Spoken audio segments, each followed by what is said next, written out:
있습니다. 출애굽기 21장 1절에서 2절, 레위기 25장 1절에서 7절 주보에 나와 있으니까요.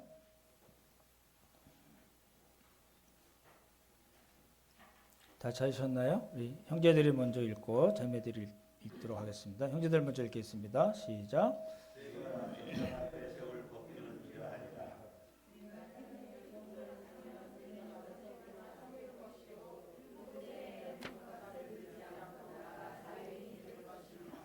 여호와께서 시내 산에서 모세에게 말씀하여 이르시되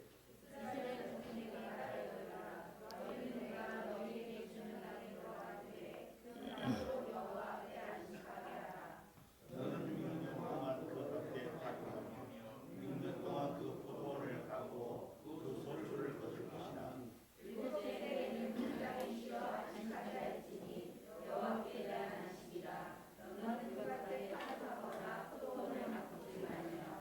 네가 거둔 후에 자라난 것을 거두지 말고 가꾸지 아니한 포도나무와 맺은 열매를 거두지 말라. 이는 땅의 안식년입니다.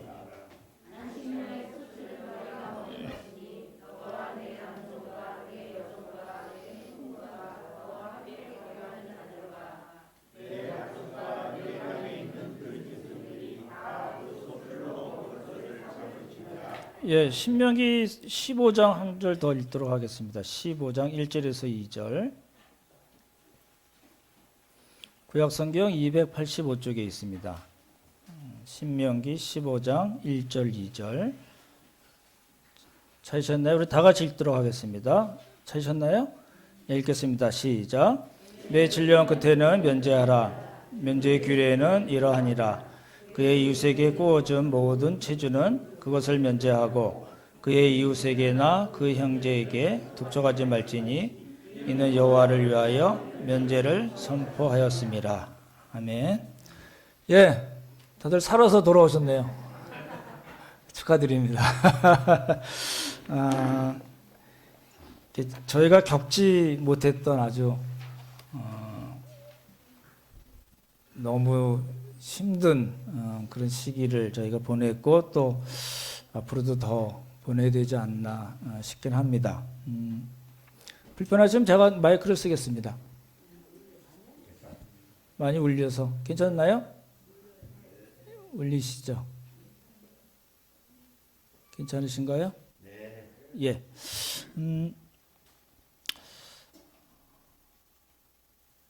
그렇긴 하지만 제가 요셉 설교 때도 말씀드렸지만 이 코로나 시리즈 요 기간 동안 지나면서 우리가 하나님께 부끄럽지 않았으면 좋겠다 말씀을 드렸었는데 모두 각자 처소에서 예배 잘 드리시고 또 하나님 말씀대로 잘 지내셨으리라고 믿습니다.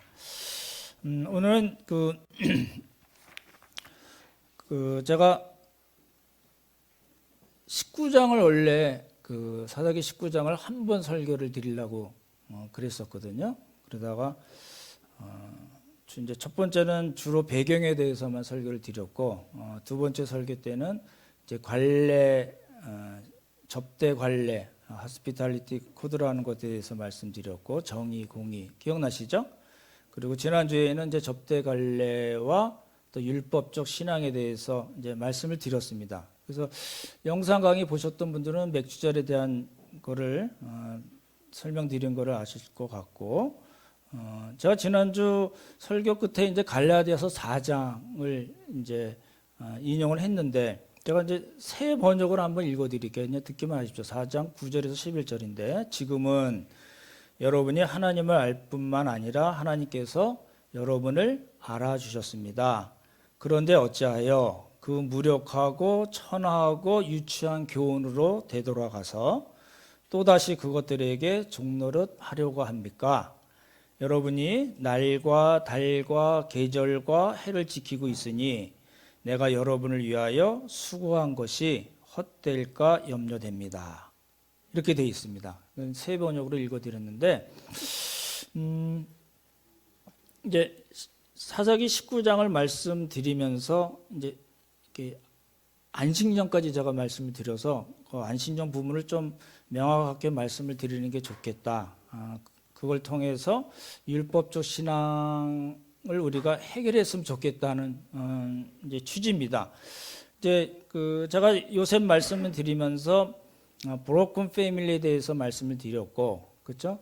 그때 이게 우리가 단순히 요셉 이야기로 끝날 것이 아니라 우리 교회 공동체로 적용을 했으면 좋겠다 해서 이제 사사기 넘어오면서 이제 그야말로 깨진 이 사사 시대의 이야기를 지금 쭉 하고 있고, 이거 사사기가 다 끝나면 에스라 느헤미야를 통해서 우리가 하나님의 교회 공동체, 성경적인 교회 공동체를 어떻게 세울 수 있을 건가까지 말씀드리고, 그 다음에 성령론으로 들어가서 성령의 역사로 우리가 그것이 가능하다까지 말씀을 드리려고 합니다. 그러니까 이렇게 나름 이렇게 큰 그림이라고 그러죠. 갖고 말씀을 드리는 거니까 제가 사사기 말씀드리면서 여러 가지 이 교회나 목회자에 대한 이야기를 좀 부정적으로 하더라도 그런 차원에서 말씀을 드리는 거라는 걸 이해를 하시고 들으시면 좋을 것 같습니다. 우리가 믿는 기독교 신앙의 기본 진리, 그러니까 가장 기초가 되는 진리는 성경이 하나님의 말씀이라는 거죠. 여러분 동의하시죠? 그렇죠? 그렇다면 설교도 하나님의 말씀인가요? 이제 좀 헷갈릴 수 있어요. 어떻게 생각하시나요? 성경, 성령의 감동으로 기록된 66권 성경은 당연히 하나님의 말씀이라는 것이 우리 모든 믿는 사람들의 기본 전제입니다. 그렇죠? 만약 그렇지 않다면 우리가 그 이후에 하는 모든 것들은 이루어지지가 않으니까. 근데 이제 그렇게는 안 돼. 우리가 다 동의를 하지만 그러면 설교도 하나님의 말씀일까요?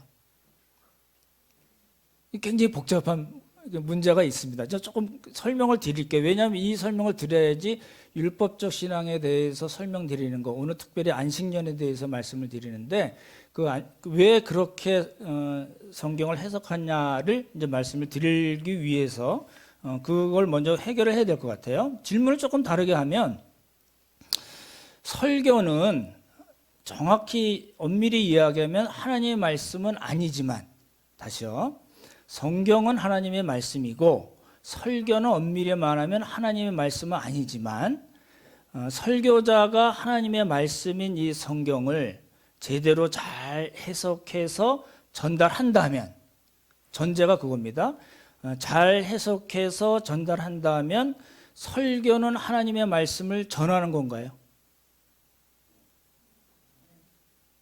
그러니까 이제 설교는 설교를 하나님의 말씀입니다라고 할 수는 없습니다. 그래서 저희가 설교 전에 하나님의 말씀, 오늘 이 본문을 통해서 하나님의 말씀을 전하겠습니다. 하나님의 말씀을 같이 나누겠습니다. 이렇게 표현을 하잖아요. 그렇죠? 그러니까 이제 그런 이야기입니다. 설교가 설교자 개인의 어떤 생각이 아니라 말씀을 말씀대로 전한다면, 성경 말씀을 성경 말씀 그대로 전한다면 설교는 하나님의 말씀은 아니지만 하나님의 말씀을 전달하는 겁니다. 동의가 되시나요? 예, 그 얘기를 하려는 거거든요. 그러니까 설교 자체가 하나님의 말씀은 아니지만 정확하게 해석된 설교는 하나님의 말씀을 전하는 것입니다. 그렇죠? 그렇다면 정확하게 해석이 되지 않은 설교는 뭔가요? 그게 이제 율법적 신앙과 관계가 되기 때문에 말씀을 드리는 거거든요. 정확하게 해석이 되지 않는 채 설교를 하면 하나님의 말씀을 전하는 것이 아닙니다. 어려운 부분이 이거거든요. 그러니까 설교자 개인의 어떤 신학적인 소신이나 신념이나 성경을 보고 자기가 판단하고 또 어떤 주장을 전하는 것이 된다는 거거든요. 설교는 신학 강의나 강연하고 다릅니다. 그렇죠? 그래서 어떤 철학적인 생각이나 정치적인 신념을 강단에서 이야기하면 여러분은 무슨 헛소리하고 있어? 이렇게 하셔도 아무 지장이 없습니다. 당신이 그렇게 이야기하는 건 당신 생각이지 하나님의 말씀을 전하는 것이 아닙니다. 이렇게 판단을 하셔야 됩니다. 그렇죠? 어떤 이제 저희 교회도 오셨던 어떤 교수님이 그렇게 표현을 했어요. 헛소리를 찍찍한다 이렇게 표현을 하셨어요. 저는 그렇게까지는 표현하고 싶지는 않은데 그렇게는 표현하고 싶습니다. 세상에서 가장 비생산적인 시간을 허비하고 있는 것이다. 뭐가요? 하나님의 말씀을 제대로 해석하지 않은 채 설교가 된다면, 그렇죠? 안 들었으면 좋을 뻔한 위험한 시간이기도 합니다. 그렇죠?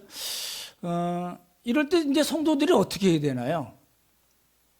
그러니까 제대로 해석이 되지 않고 틀린 이야기를 설교자가 막 하면 여러분들은 어떻게 하셔야 되나요?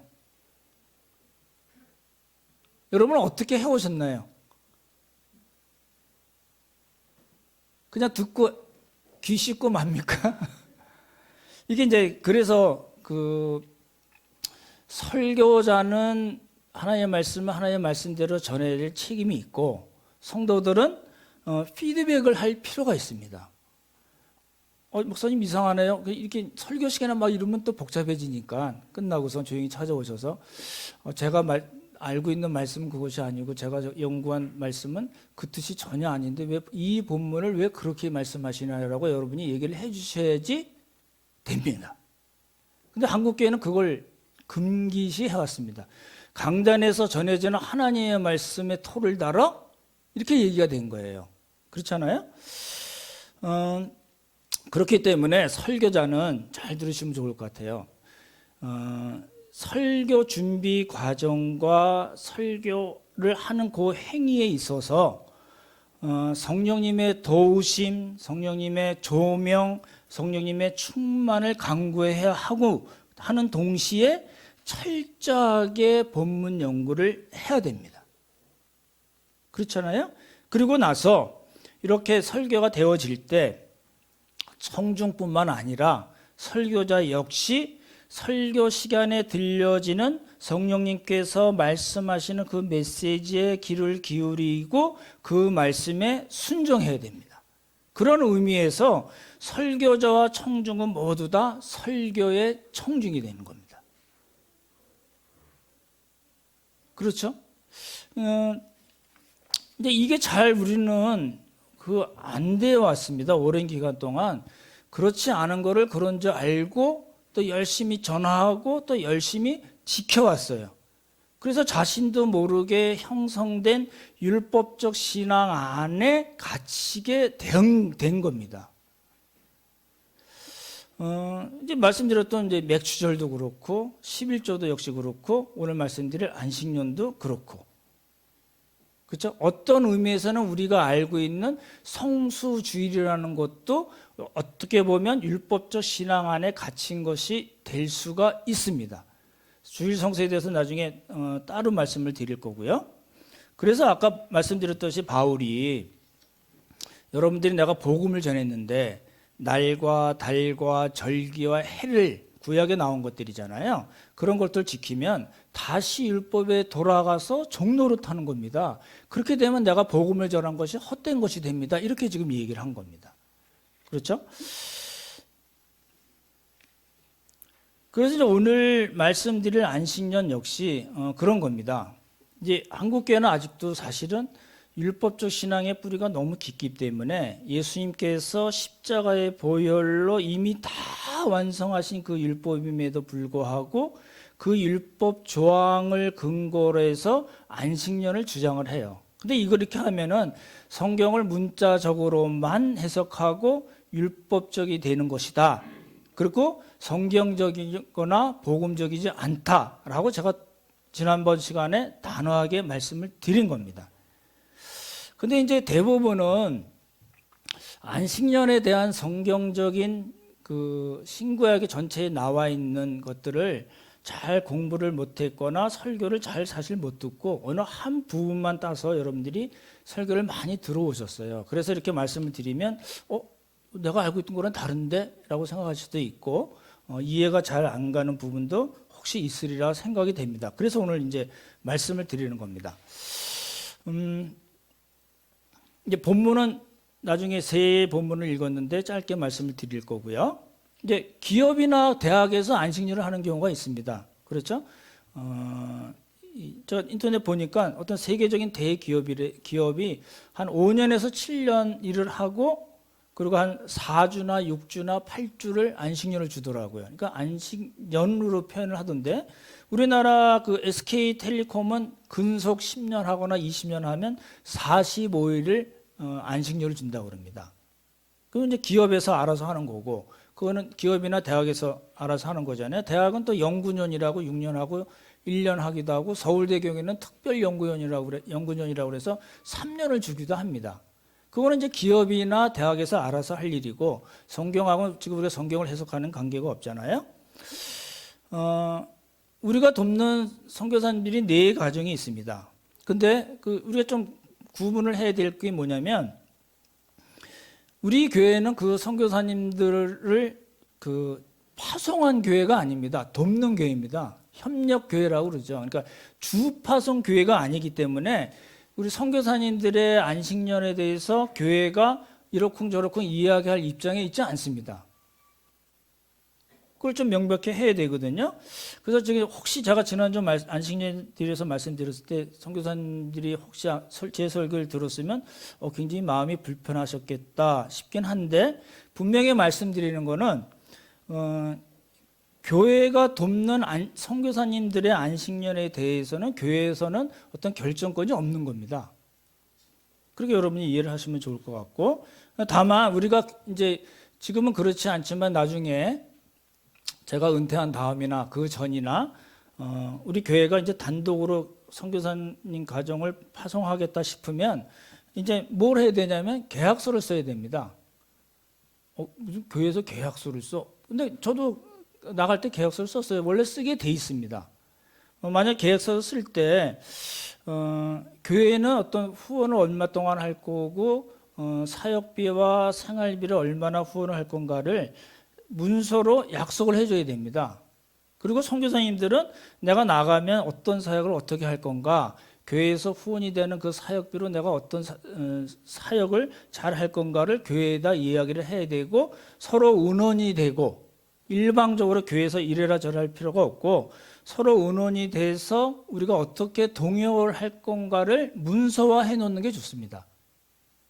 그렇게 해 놓으면 나중에 이제 불필요한 잡음이 안 생기는 거거든요. 제가 선교사 때도 나오면은 이제 한 1년 뭐 있다가 이제 나오잖아요. 그러면 한 달 정도 나오는데 이렇게 처음에는 되게 반가워들 하세요. 뭐 고생하셨어요. 막 이러고 맛있는 것도 사주고 싫은데 이제 다음에 또 나오면 눈빛이 조금 달라져요.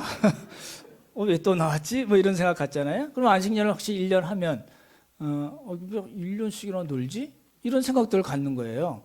그렇기 때문에 처음에 교회에서 선교사를 파송할 때는 어떻게 할 건가를 선교사님과 잘 의논을 해서 협의를 해서 계약서로 문서화 해놓는 게 좋고 그러면 나중에 불편한 일이 잘 안 생긴다는 거죠. 제가 이렇게 말씀드리는 거는 이렇게 이제 일종의 가이드라인을 미리 드리는 겁니다. 그렇죠? 제가 은퇴한 후에라도 혹시 우리가 선교사님을 주 파송할 때 필요한 가이드라인이라고 생각이 되고요. 근데 이제 교회에서도 그렇잖아요. 목사님들이 이제 일을 하시다가 이제 안식년을 갖는 경우가 있잖아요. 어떻게 생각하시나요? 이제 오늘 말씀드릴 내용이 이것과 관계가 되거든요. 그러니까 예를 들어서 어떤 특별한 훈련을 받을 필요가 있다든지, 그죠? 목회를 하다가 어떤 특별한 훈련을 받을 필요가 있다든지, 아니면 한 20, 30년 설교하고 나면 했던 설교도 하고 또 이렇게 조금 바꿔서 얘기하고 예화만 좀 바꾸고 이런 경우가 많잖아요. 그러니까 목사님 좀 다녀오셔야 되겠네 이런 생각이 혹시 드시면은 또 너무너무 힘들어서 병이 들거나 어떤 특별한 이유가 있어서 일정 기간 동안 다시요. 어떤 목회자가 특별한 일이 있어서 특별한 이유가 있어서 일정 기간 동안 안식년을 어느 기간 동안 휴식을 한다면 그거는 아무 문제가 없다고 저는 개인적으로 생각합니다. 그것 역시 교회의 동의가 있어야 되겠지만 근데 이제 문제되는 건 뭐냐면 지난주에 말씀드렸듯이 안식년 제도가 구약 율법에 나와 있지 않느냐. 그러니까 나는 안식년을 갖겠다. 그리고 여러분들도 잘 생각해 보십시오. 성경에 오늘 읽었지만 그 세 구절뿐이 없거든요. 안식년에 관계된 게. 그러면 그렇기 때문에 여러분들도 직장생활 6년 하다가 1년 쉬십시오. 그 병원에서 6년 일하고 1년 쉬고, 직장에서 1년 열심히 6년 동안 일하시고 쉬고, 가정주부도 6년 하다가 1년은 설거지도 안 하셔도 됩니다. 이렇게 얘기가 되면 맞는 얘기냐는 거예요. 그렇죠?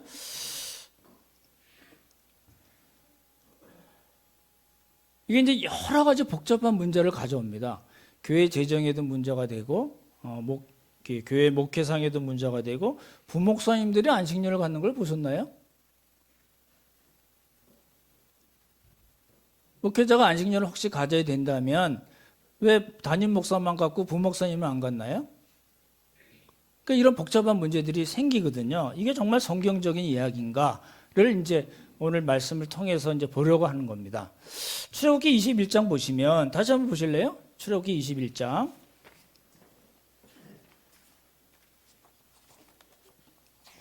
1절 2절 보시면 내가 백성 앞에 세울 법규는 이러하니라. 내가 히브리 종을 살면 그는 얼마 동안요? 엿새 동안은 성빌 것이요 7째에는 몸값을 물지 않고 나아가 뭐예요? 자유인이 될 것이며 이렇게 돼 있어요. 이게 이제 어려운 겁니다. 히브리 종이라는 이야기는 이방 사람이 아니라 유대인 중에서 이스라엘 사람 중에서 어떤 질병이 들거나 흉년을 맞이하거나 어떤 특별한 일이 있어서 자기가 갖고 있던 땅을 다 팔 수밖에 없고 마지막에는 종으로 남의 집에 가서 종살이를 해야 될 경우가 생긴 걸 이야기합니다. 그럴 경우에 어떻게 하라고요? 이스라엘 사람이 이스라엘 사람을 종으로 삼을 수는 없습니다. 그래서 다른 성경에 보면 종으로 여기지 말라는 거예요. 종처럼 일을 하기는 하지만 종으로 신분을 종으로 만들지는 말라는 거예요. 왜냐하면 이스라엘 사람들이 애굽에서 종노를 했기 때문에 하나님께서 그들을 종에서 구원해 내신 일이 있기 때문에 종으로는 삼지 말라는 거예요. 종의 일을 하긴 하지만 신분을 종으로 삼지 말라고 그러고 그것도 6년 동안 하고 나서는 어떻게 하라고요? 몸값을 물지 않는 거예요. 그냥 6년 일한 걸로 땡치는 거예요. 그리고 어떻게 돼요? 자유를 주는 거예요. 그래서 이 사람이 만약에 그래도 그 주인 밑에서 난 평생 하겠습니다. 그러면은 가서 이제 귀를 뚫고 이렇게 못 박는 거예요. 그런 법은 있지만 이 사람이 6년 하고서 난 이제 내 식구들이랑 같이 나가겠습니다. 얼마든지 나가서 된다는 이야기예요. 그게 이제 첫 번째고요. 두 번째는 뭐냐면 두 번째 보십시오. 우리 레위기 25장 한번 보실래요? 레위기 보기 전에 출애굽기 23장 한번 보시기 바랍니다. 죄송합니다. 출애굽기 23장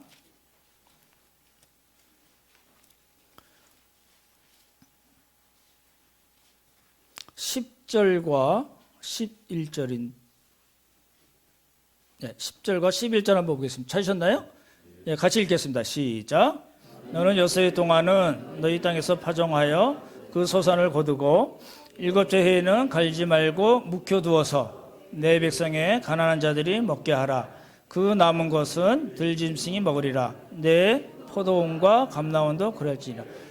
첫 번째는 뭐냐면 종에 대한 거. 그렇죠? 어떤 사람이 빚을 져서 다 땅도 팔아먹고 할 수 없어서 자기 몸을 팔아서 종으로 팔아서 종의 일을 할 때 6년 동안 하고 7년째는 자유롭게 해라. 그리고 두 번째는 뭐냐면 땅에 대한 겁니다. 땅에 대한 안식년 규례거든요. 그럴 때는 어떻게 하라고요? 저를 보십시오. 몇 년을 하고요? 6년을 하고 7년째는 땅에 대해서 어떻게 하라고요? 경작을 하지 말라는 거예요. 근데 경작을 하지 않아도 나오는 소산은 누구 거예요? 그 땅 주인 것이 아니라 누구 거예요? 내 백성의 가난한 자들을 먹게 하라는 거예요. 이게 저를 보십시오. 이게 되나요? 지금 이 안식년에 관한 규례를 문자적으로 지금 우리에게 바로 적용을 시킬 수가 있을까요? 없습니다. 이런 그러니까 예를 들어서 이제 그 종에 관한 규례를 딱 얘기하자면 제가 회사 사장인데 이 모든 직원들이 제가 만약에 100명의 직원을 같이 일을 한다면은 어떤 사람이든 간에 6년 일하면 7년째는 1년 쉬십시오. 이런 거예요. 그렇게 해야 되나요? 그렇게 하라는 이야기인가요? 그러니까 문자적으로 그걸 그대로 갖다 쓸 수는 없는 거라는 거예요. 그렇잖아요? 그러니까 우리가 그 안에 들어간 뜻이 뭔가를 생각해야 되는데 종에 관한 규례는 제일 중요한 건 뭐예요? 자유예요. 그렇죠? 땅에 관한 규례 중에서 제일 중요한 건 뭘까요? 예, 먹게 하는 거예요. 가난한 자들을 먹게 하는데 핵심 내용이 있는 거예요. 그걸 우리가 갖다가 지금 그대로 쓰지 않으면 안 된다. 이 얘기가 아니라는 거잖아요. 신명기서 한번 보시기 바랍니다. 신명기 15장 아까 읽었던 건데요. 신명기 15장 285쪽 보시면 1절 2절 한번 다시 읽어볼까요? 예, 1절 2절 다시 읽겠습니다. 시작. 매 7년 끝에는 면제하라. 면제의 규례는 이러하니라. 그의 이웃에게 구워준 모든 체주는 그것을 면제하고 그 이웃에게 그 형제에게 독점하지 말지니 이는 여호와를 위하여 면제를 선포하였습니다. 이거 보시죠. 이런 거예요. 절 보십시오. 여러분 중에 어느 분이 저한테 이렇게 만약에 100만 원을 빌려 주셨어요. 그럼 제가 어떻게 하는 게 좋을까요? 갚아야죠, 그죠?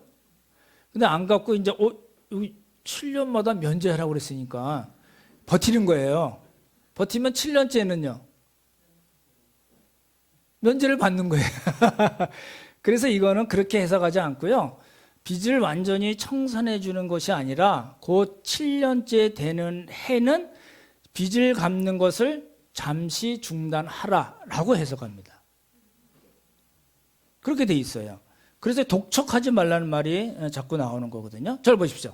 그러니까 지금 우리가 안식년에 대한 거는 구약에 있는 건 다 본 거예요. 세 가지가 뭐라고요? 첫 번째, 종에 대한 거. 두 번째, 땅에 대한 거. 세 번째, 빚에 대한 거잖아요. 그렇죠? 그러니까 절 보십시오. 이 세 가지 항목에 대한 안식년, 구약 성경에는 다른 건 없습니다. 요 안식년에 대한 혜택은 누구에게 가는 건가요? 채무자라고 그러죠. 그렇죠? 채무자에게 먼저 가는 겁니다. 1년 동안 한숨을 돌리는 거예요. 그렇죠? 한숨 독촉을 하지 말라고 그랬으니까 독촉하면 안 돼요. 독촉하지 마십시오. 이제 한숨을 돌리고 빚을 갚을 수 있는 그 준비 기간을 1년 동안 가질 수 있는 거예요. 이거 굉장히 큰 혜택입니다. 그렇잖아요? 그리고 땅에 대해서는요. 땅을 1년 동안 경작하지 않는 이유가 뭐라고요? 우리식으로 얘기하면 지력을 회복하고 이런 얘기는 안 나와요. 그러니까 그쪽으로 해석하지 말고 땅을 경작하지 않음으로써 뭘 하라고요? 가난한 자들이 편하게 눈치 보지 않고 마음 놓고 먹고 살 수 있게 하라는 거예요. 거기에 포인트가 있고, 그리고 종이 된 형제나 자매들에게 6년 동안만 일하게 하고 7년째 되는 날은 종으로 더 이상 삼으면 안 되고 자유롭게 하라. 새로운 출발을 할 수 있게 해줘라. 라는 이야기예요. 이게 이제 그 구약에 나오는 세 가지 안식년 규례입니다. 다른 거 없습니다. 그러니까 구약 성경의 안식년 이야기를 하면서 제사장이라든지 레위인들을 6년 동안 열심히 일하고 1년 쉬어 이런 이야기 없습니다. 그렇죠? 그러니까 지금 목회자들이 아주 극히 일부입니다. 한국교회가 6만 5천에서 7만 된다고 그러는데 안식년을 가질 수 있는 목회자가 얼마나 있을까요? 굉장히 적습니다. 그죠? 아주 독특한 케이스에 해당이 됩니다. 한 0.1%, 0.01% 될래나 말래나 그럴 거예요. 근데 그래도 그냥 하시는 분들이 있긴 하잖아요. 근데 그분들이 안식년을 할 수 있도록 어떤 성경적인 근거를 제공하고 있지 않다는 겁니다. 구약을 예를 들어서 근거로 해서 나 안식년 하겠다 그러면 그분은 굉장히 율법적으로 성경을 자기 편한 대로 해석을 해버린 것과 마찬가지고 그런 프레임을 교회에다가 씌워놓은 겁니다. 오래간만에 만나서 센 얘기를 말씀드렸나요? 그러니까 종이나 땅이나 빚에 대한 안식년 규례는 가난한 사람들, 없는 사람들, 빚을 갚아야만 되는 사람들, 그러니까 사회적인 약자, 소외된 사람들을 위한 하나님의 배려입니다. 그걸 그렇게 법이라는 안식년 규례라는 것으로 표현이 된 겁니다.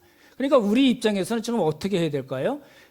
그러니까 이렇게 땅, 종, 빚 요게 그대로 끌어서 가는 것이 아니라 그 안에 있는 하나님의 사랑과 배려와 긍휼과 자비가 무엇인가를 알고 우리 삶에 적용해야 된다는 겁니다. 그게 안식년에 있어서의 핵심입니다. 신약을 보시면요, 제가 여러 번 말씀드렸듯이 대한성서공회 가서 검색하면 신약의 경우에 이제 4가지로 나옵니다.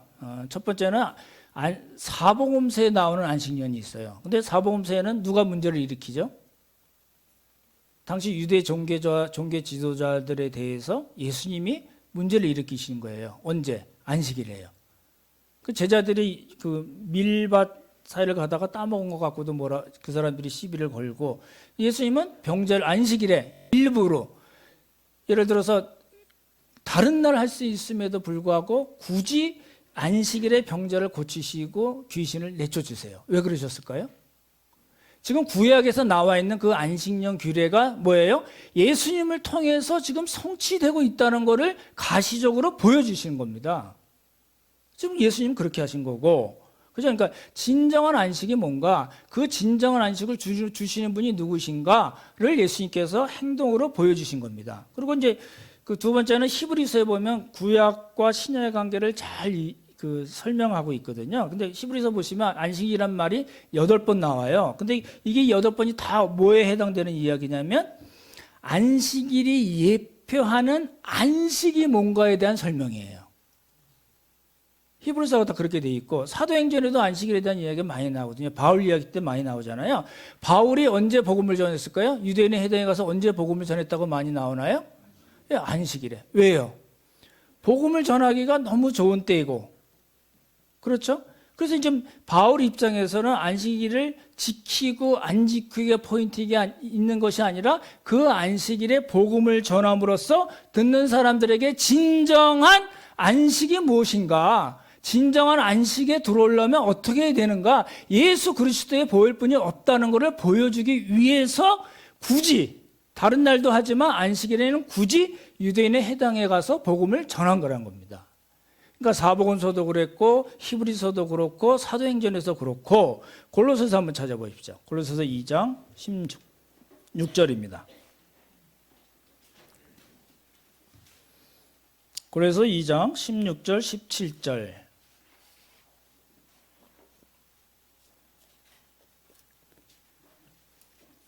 찾으셨나요?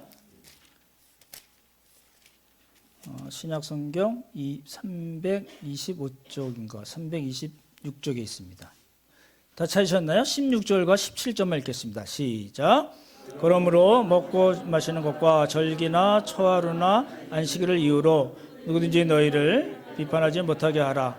이것들은 장래일의 그림자이나 몸은 그리스도의 것이니라. 이거예요. 그러니까 보십시오. 지금 여러분이 들으신 게 구약에 나오는 3개의 안식년 규례, 그리고 신약에 나오는 4가지 그 안식년, 안식일과 관계된 것이 이것뿐이 없습니다. 그러니까 이제 그러니까 우리가 어떻게 얘기할 수 있어요? 신구약 성경 전체는 실체이신 예수님께서 예표, 모형, 실체를 설명하는 모형인 율법, 그림자를 다 완성하시고 성취하셨기 때문에 우리는 지금 구약 성경이 이렇게 나왔으니까 이렇게 살아야 돼라고 얘기하는 것이 아니라 그 율법에 나와 있는 핵심이 무엇인가, 율법의 핵심이 무엇인가, 말씀드렸던 대로 하나님의 긍휼과 자비와 사랑과 어려운 사람들, 약한 사람들, 빚져서 꼭 낑낑 매는 사람들을 위해서 하나님께서 그 배려를 해주시고 긍휼과 자비를 베푸신 것이다 라는 걸 우리가 캐치하고 그것을 우리의 삶에 적용을 해내야 된다는 것이고, 또 한 가지 뭐예요? 영원한 안식은 예수 그리스도뿐이 없다. 그 예수 그리스도로 인해서 우리가 이제는 지금은 힘들고 너무너무 어렵고 장사가 안 되고 빚에 쩌들 수는 있지만 우리에게는 영원한 안식이 약속이 돼 있다. 그렇기 때문에 우리가 이 땅에서도 안식을 하면서 영원한 하나님 나라를 소망하면서 그 하나님 나라에서의 안식을 소망하면서 우리가 살아야 되지 않겠냐는 것을 이렇게 말씀해 주시는 거예요. 그렇죠? 오늘 말씀을 정리하겠습니다.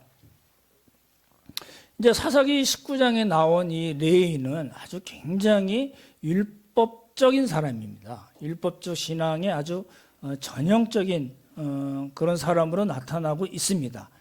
우리도 모르게 어떤 프레임에 씌워져서 우리가 만든 게 아니에요. 여러분들이 만든 게 아니고 그렇게 씌워져 가지고 우리도 모르게 율법적 신앙의 뿌리가 남아 있을 수 있습니다. 그렇잖아요? 그래서 우리도 모르게 예수님께서 이미 그것을 다 완성하셨음에도 불구하고 나도 모르게 그것을 따라가는 율법적 신앙을 갖고 있을 수가 있습니다. 그렇게 되면 뭐가 문제가 되냐면 처음에 말씀드렸듯이 하나님께서 원하시는 성경적인 교회 공동체를 만들어낼 수가 없습니다. 교회는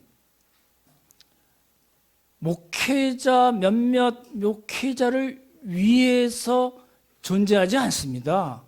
너무나 이상한 거잖아요. 몇몇 목회자들이 존재하는 이유는 뭔가요?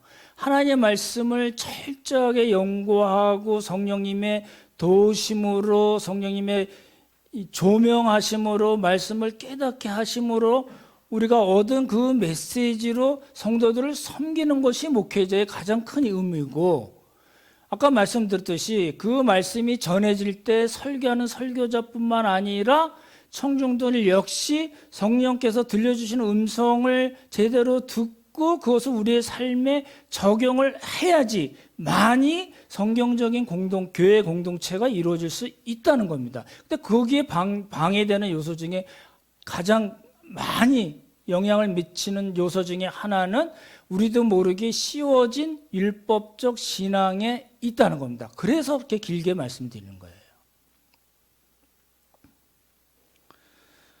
우리는 하나님의 말씀인 성경 말씀에 근거해서 율법의 핵심인 사랑, 긍휼, 자비를 베푸는 삶, 그리고 성령 안에서 자유하는 삶, 그리고 영원한 하나님 나라에서의 안식을 소망하는 삶, 그런 삶을 살아야 되는 겁니다. 이게 하나님께서 우리에게 베풀어 주신 은혜와 축복입니다. 이런 삶을 모두